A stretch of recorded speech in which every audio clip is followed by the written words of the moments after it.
Mr. Griffith for 5 minutes.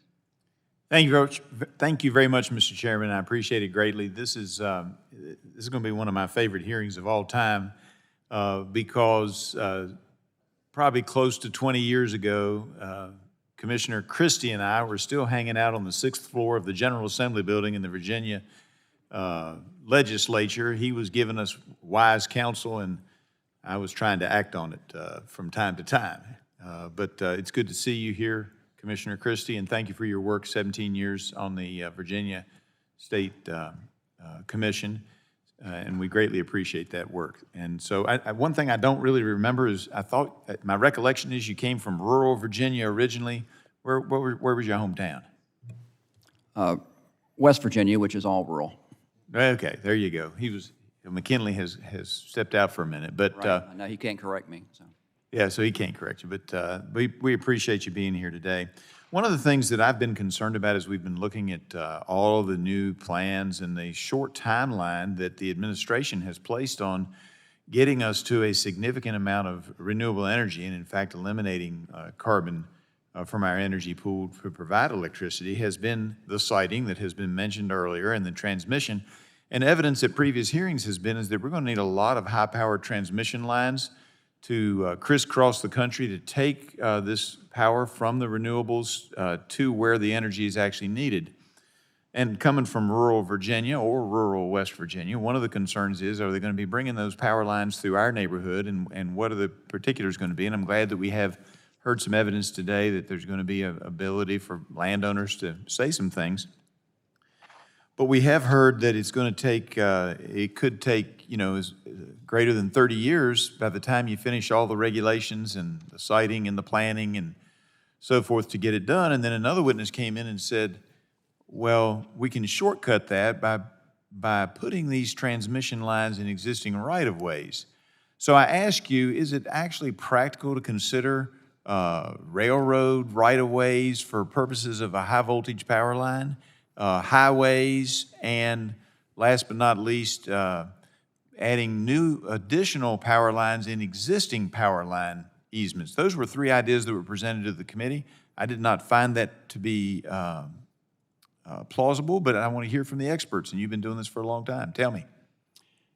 Well, Congressman Griffith, let me address transmission construction this way. And I've sat on literally scores, well over 100 transmission line cases in Virginia. And I take issue with the statement made earlier that the obstacle to building transmission lines are state regulators, that they need to get off the dime. They're not on the dime.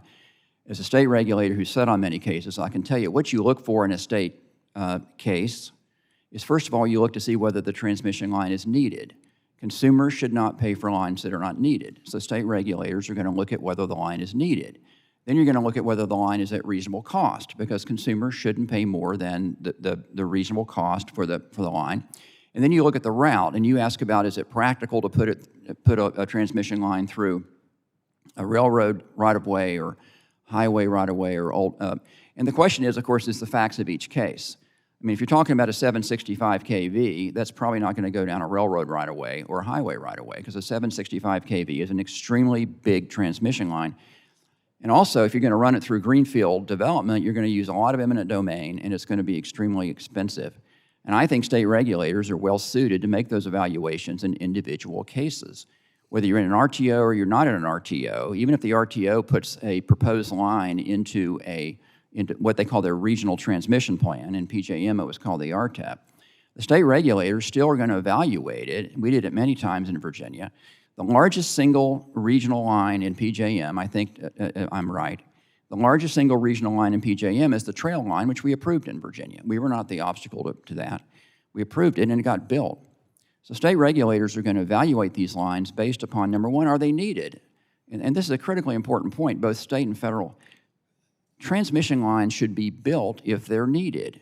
And it's not just a question of the routing. It's a question of need, because consumers shouldn't pay for something that doesn't meet a need requirement. My time is just about up, so let me just say this. I agree with you that it needs to be needed. And you also mentioned earlier in your testimony it depends on cost.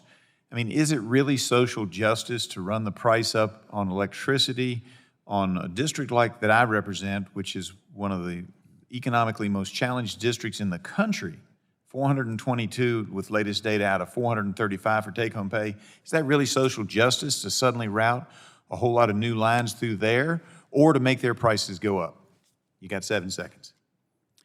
Well, I'm not going to comment on what's social justice. I think that's a different topic for this hearing, but I will say this. I just don't think, as a former state regulator and a current federal regulator, consumers should only pay for any infrastructure that is needed to serve them with electricity. I think that's built into the utility regulation, and I think that's what's fair, is consumers should only pay for what's needed. All right, I appreciate it. I yield back, Mr. Chairman. Thank you.